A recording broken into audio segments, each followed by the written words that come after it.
The King and Queen of Hearts were seated on their throne when they arrived, with a great crowd assembled about them. All sorts of little birds and beasts, as well as the whole pack of cards. The knave was standing before them in chains, with a soldier on each side to guard him. And near the king was the white rabbit, with a trumpet in one hand and a scroll of parchment in the other. In the very middle of the court was a table with a large dish of tarts upon it. They looked so good that it made Alice quite hungry to look at them. I wish they'd get the trial done, she thought, and hand round the refreshments.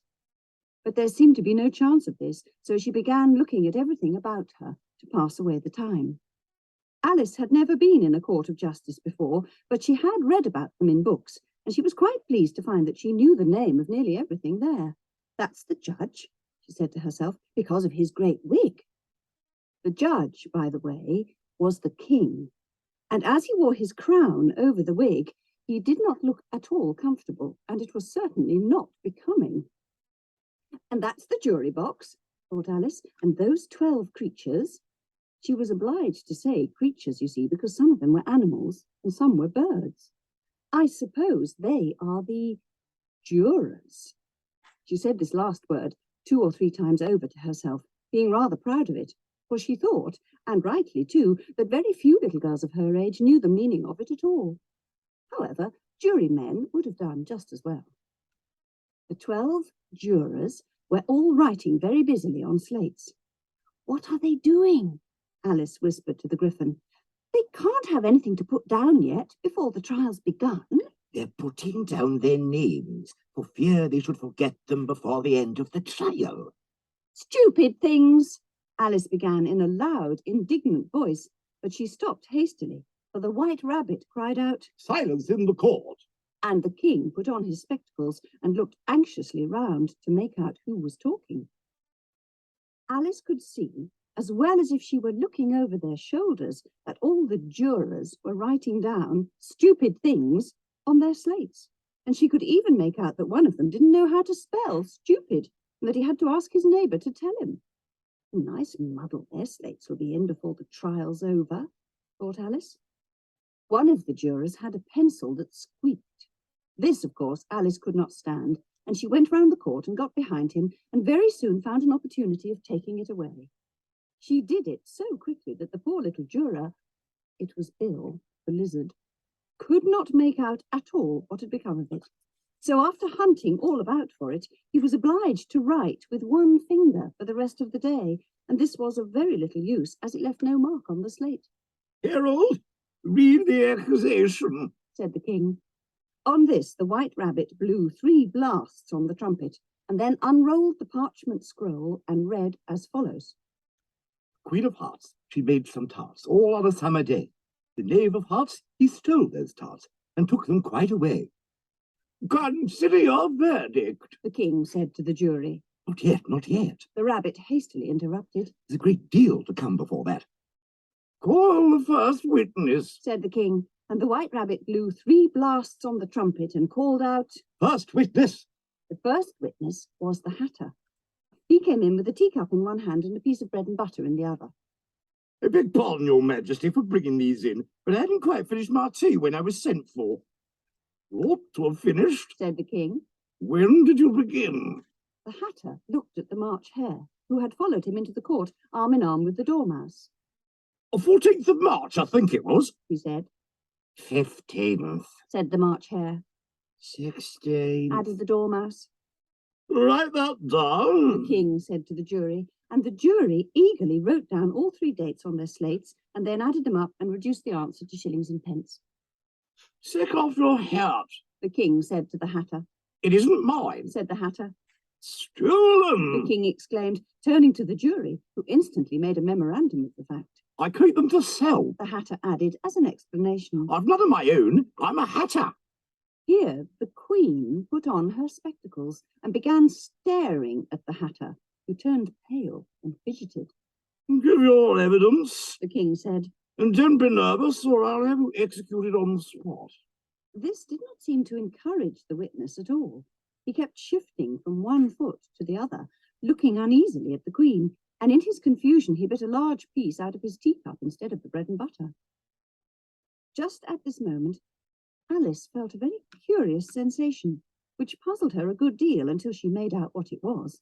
She was beginning to grow larger again, and she thought at first she would get up and leave the court, but on second thoughts she decided to remain where she was as long as there was room for her. I wish you wouldn't squeeze so. The Dormouse said, who was sitting next to her. I can hardly breathe. I can't help it, said Alice very meekly. I'm growing. You've no right to grow here. The Dormouse said. Don't talk nonsense, said Alice more boldly. You know you're growing too. Yes, but I grow at a reasonable pace, not in that ridiculous fashion. And he got up very sulkily and crossed over to the other side of the court. All this time the Queen had never left off staring at the Hatter, and just as the Dormouse crossed the court, she said to one of the officers of the court, Bring me the list of the singers in the last concert. On which the wretched Hatter trembled so that he shook both his shoes off. Give your evidence. The King repeated angrily. Or I'll have you executed whether you're nervous or not. I'm a poor man, your Majesty. The Hatter began in a trembling voice. And I hadn't begun my tea not above a week or so, and what with the bread and butter getting so thin, and the twinkling of the tea. The twinkling of the what? Said the King. It began with the tea. Of course twinkling begins with a tea, said the King sharply. Do you take me for a dunce? Go on. I'm a poor man, and most things twinkled after that. Only the March Hare said, I didn't. The March Hare interrupted in a great hurry. You did? I deny it. He denies it. Leave out that part. Well, at any rate, the Dormouse said. The Hatter went on, looking anxiously round to see if he would deny it too, but the Dormouse denied nothing, being fast asleep. After that, I cut some more bread and butter. But what did the Dormouse say? One of the jury asked. That I can't remember. You must remember, or I'll have you executed, remarked the King. The miserable Hatter dropped his teacup and bread and butter and went down on one knee. I'm a poor man, your Majesty. You're a very poor speaker. Here, one of the guinea pigs cheered and was immediately suppressed by the officers of the court. As that is rather a hard word, I will just explain to you how it was done. They had a large canvas bag, which tied up at the mouth with strings. Into this they slipped the guinea pig head first and then sat upon it. I'm glad I've seen that done, thought Alice. I've so often read in the newspapers at the end of trials, there was some attempt at applause, which was immediately suppressed by the officers of the court. But I never understood what it meant till now. If that's all you know about it, you may stand down, continued the King. I can't go no lower, said the Hatter. I'm on the floor as it is. Then you may sit down. Here the other guinea pig cheered and was suppressed. Come, that finishes the guinea pigs, thought Alice. Now we shall get on better. I'd rather finish my tea, said the Hatter, with an anxious look at the Queen, who was reading the list of singers. You may go, said the King, and the Hatter hurriedly left the court without even waiting to put his shoes on. And just take his head off outside, the Queen added to one of the officers, but the Hatter was out of sight before the officer could get to the door. Call the next witness, the King commanded. The next witness was the Duchess's cook. She carried the pepper box in her hand, and Alice guessed who it was, even before she got into the court, by the way the people near the door began sneezing all at once. Give your evidence, said the King. Shan't, said the cook. The King looked anxiously at the White Rabbit, who said in a low voice, Your Majesty must cross-examine this witness. Well, if I must, I must, the King said with a melancholy air, and after folding his arms and frowning at the cook till his eyes were nearly out of sight, he said in a deep voice, What are tarts made of? Pepper mostly, said the cook. treacle, said a sleepy voice behind her. Collar that dormouse! The Queen shrieked out. Behead that dormouse! Turn that dormouse out of court! Suppress him, pinch him, off with his whiskers! For some minutes the whole court was in confusion getting the dormouse turned out, and by the time they'd settled down again, the cook had disappeared. Never mind, the King said, with an air of great relief. Call the next witness. And he added in an undertone to the Queen, Really, my dear, you must cross-examine the next witness. It quite makes my forehead ache. Alice watched the White Rabbit as he fumbled over the list, feeling very curious to see what the next witness would be like. Well, they haven't got much evidence yet, she said to herself. Imagine her surprise when the White Rabbit read out at the top of his shrill little voice the name Alice!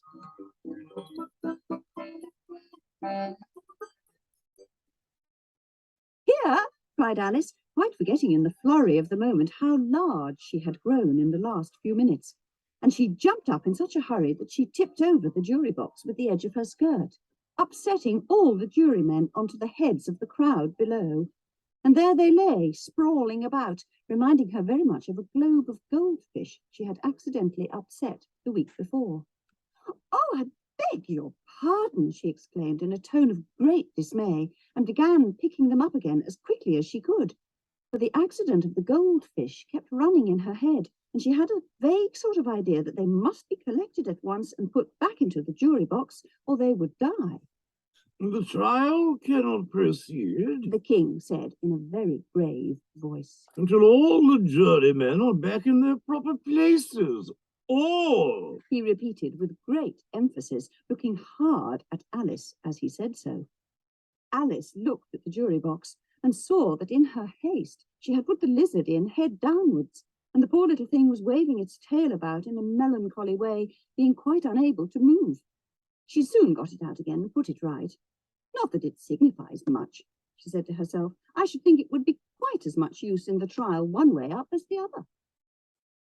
As soon as the jury had a little recovered from the shock of being upset, and their slates and pencils had been found and handed back to them, they set to work very diligently to write out a history of the accident, all except the lizard, who seemed too much overcome to do anything but sit with its mouth open, gazing up into the roof of the court.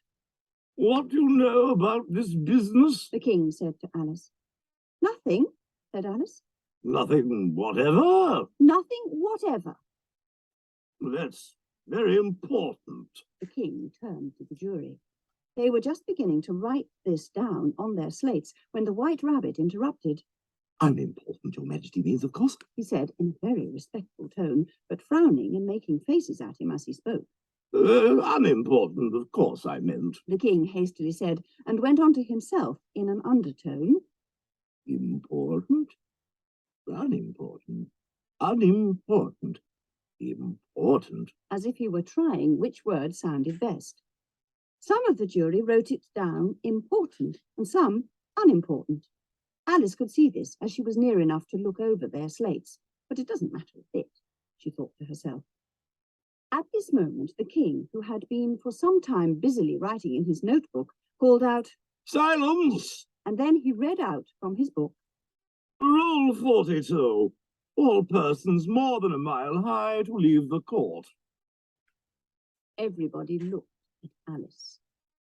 "I'm not a mile high," Ah, nearly 2 miles high. added the queen. "Well, I shan't go at any rate. Besides, that's not a regular rule. You invented it just now." It's the oldest rule in the book. "Then it ought to be number 1. The king turned pale and shut his notebook hastily. Consider your verdict. He said to the jury in a low, trembling voice. There's more evidence to come yet, please, Your Majesty. The White Rabbit jumped up in a great hurry. This paper has just been picked up. What's in it? Said the queen. I haven't opened it yet, but it seems to be a letter written by the prisoner to somebody. It must have been that, unless it was written to nobody, which isn't usual, you know. Who was it directed to? Said one of the jurymen. It isn't directed at all. In fact, there's nothing written on the outside. The White Rabbit unfolded the paper as he spoke and added, It isn't a letter after all. It's a set of verses. Are they in the prisoner's handwriting? Asked another of the jurymen. No, they're not. The White Rabbit said. And that's the queerest thing about it. The jury all looked puzzled. You must have imitated somebody else's hand. The jury all brightened up again. Please, Your Majesty, said the knave. I didn't write it, and I can't prove I did. There's no name signed at the end. If you didn't sign it, that only makes the matter worse. You must have meant some mischief or else you'd have signed your name like an honest man. There was a general clapping of hands at this. It was the first really clever thing the king had said that day. That proves his guilt. The Queen cried. It proves nothing of the sort, said Alice. Why, you don't even know what they're about. Read them. The White Rabbit put on his spectacles. Where shall I begin, please, your majesty? Begin at the beginning and go on till you come to the end, then stop. These were the verses the White Rabbit read. He told me you had been to her and mentioned me to him. She gave me a good character, but said I could not swim. He sent them word I had not gone. We know it to be true. If she should push the matter on, what would become of you? I gave her 1, they gave him 2. You gave us 3 or more. They all returned from him to you, though they were mine before. If I or she should chance to be involved in this affair, he trusts to you to set them free, exactly as we were. My notion was that you had been, before she had this fit, an obstacle that came between him, ourselves, and it. Don't let him know she liked them best, for this must ever be a secret, kept from all the rest, between yourself and me. That's the most important piece of evidence we've heard yet. The king said, rubbing his hands. So now let the jury... If any one of them can explain it, said Alice. She had grown so large in the last few minutes that she wasn't a bit afraid of interrupting him. I'll give him 6pence. I don't believe there's an atom of meaning in it. The jury all wrote down on their slates, she doesn't believe there's an atom of meaning in it, but none of them attempted to explain the paper. If there's no meaning in it, that saves a world of trouble, you know, as we needn't try to find any. And yet, I don't know. The king went on, spreading out the verses on his knee and looking at them with one eye. I seem to see some meaning in them after all. You said I could not swim. You can't swim, can you? He turned to the knave. The knave shook his head sadly. Do I look like it? Which he certainly did not, being made entirely of cardboard. All right so far. The king went on, muttering over the verses to himself. We know it to be true. That's the jury, of course. I gave her 1, they gave him 2. Why, that must be what he did with the tarts, you know. But it goes on. They all returned from him to you, said Alice. Why?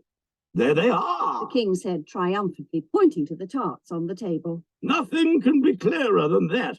Then again, before she had this fit.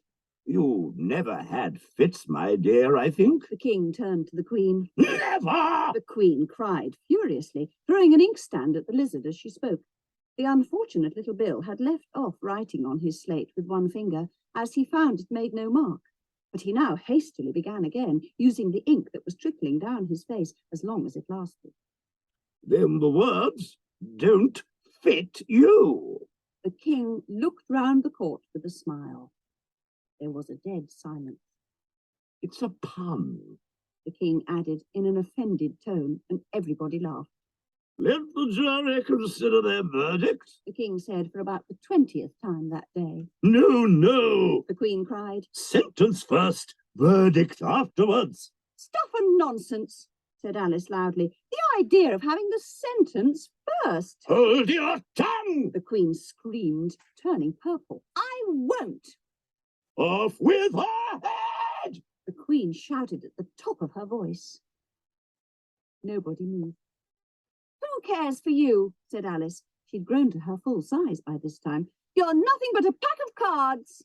At this, the whole pack rose up into the air and came flying down upon her. She gave a little scream, half of fright and half of anger, and tried to beat them off, and found herself lying on the bank, with her head in the lap of her sister, who was gently brushing away some dead leaves that had fluttered down from the trees upon her face. Wake up, Alice dear, said her sister. Why, what a long sleep you've had. Oh, I've had such a curious dream, said Alice. And she told her sister, as well as she could remember them, all these strange adventures of hers that you have just been hearing about." And when she'd finished, her sister kissed her and said, "It was a curious dream, dear, certainly, but now run into your tea, it's getting late." So Alice got up and ran off, thinking while she ran, as well she might, what a wonderful dream it had been. But her sister sat still, just as she'd left her, leaning her head on her hand, watching the setting sun, and thinking of little Alice and all her wonderful adventures, till she too began dreaming after a fashion, and this was her dream. First, she dreamed of little Alice herself, and once again the tiny hands were clasped upon her knee, and the bright, eager eyes were looking up into hers. She could hear the very tones of her voice, and see that queer little toss of her head to keep back the wandering hair that would always get into her eyes. And still, as she listened, or seemed to listen, the whole place around her became alive with the strange creatures of her little sister's dream. The long grass rustled at her feet as the white rabbit hurried by. The frightened mouse splashed his way through the neighbouring pool. She could hear the rattle of the teacups as the March Hare and his friends shared their never-ending meal, and the shrill voice of the Queen ordering off her unfortunate guests to execution. Once more the pig baby was sneezing on the Duchess's knee, while plates and dishes crashed around it. Once more the shriek of the griffin, the squeaking of the lizard's slate pencil, and the choking of the suppressed guinea pigs filled the air, mixed up with the distant sobs of the miserable mock turtle.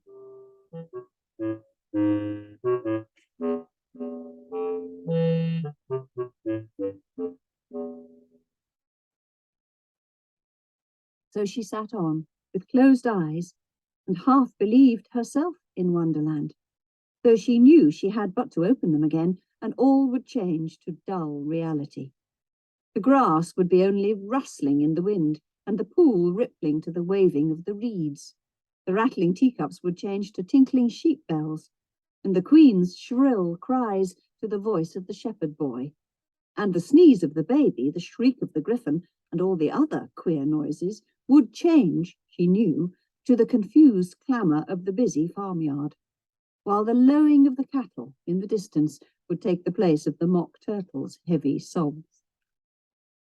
Lastly, she pictured to herself how this same little sister of hers would in the aftertime be herself a grown woman, and how she would keep, through all her riper years, the simple and loving heart of her childhood, and how she would gather about her other little children and make their eyes bright and eager with many a strange tale, perhaps even with the dream of Wonderland of long ago, and how she would feel with all their simple sorrows and find a pleasure in all their simple joys, remembering her own child life and the happy summer days.